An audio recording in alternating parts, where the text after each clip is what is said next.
हातभर नाही पार 2 हात पुराणी एवढं घबाळ आहे माझ्याकडे. आजपर्यंत मी काढलं नाही कधी, माझी नियत नाही ती.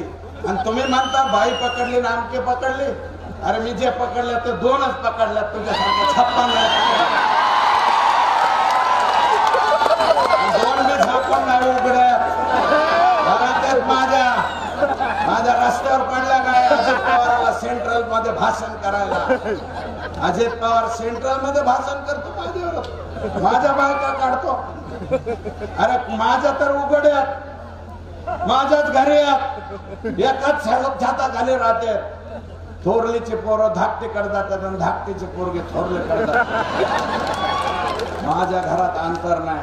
माझ्या पुतण्या सगळं माझं घरात. आमचं रस्त्यावर पडलेलं नाही. आमचं कशामुळे तुम्ही काढता सेंट्रल हॉल मध्ये? अजित दादांना शोभायला पाहिजे, या राज्याचे मुख्यमंत्री तुम्ही, तुम्हाला शोभलं पाहिजे दादा. आणि कोणाला आमचा तीव्र काढायला अजून तर मी काहीच बोललो नाही. माझ्या दोन्ही आहेत तर दोन्ही माझ्या घरात आहेत. मग कोणाच्या कुठे आहेत हे काढल्यावर कसं होईल? मला सगळंच माहिती आहे. कोणाच्या कुठं राहतात, कुठं बंगले बांधलेले, कुठं काय, सगळं माहिती आहे. काढेन मी, जर वेळ आली तर आई शपथ काढेन. आता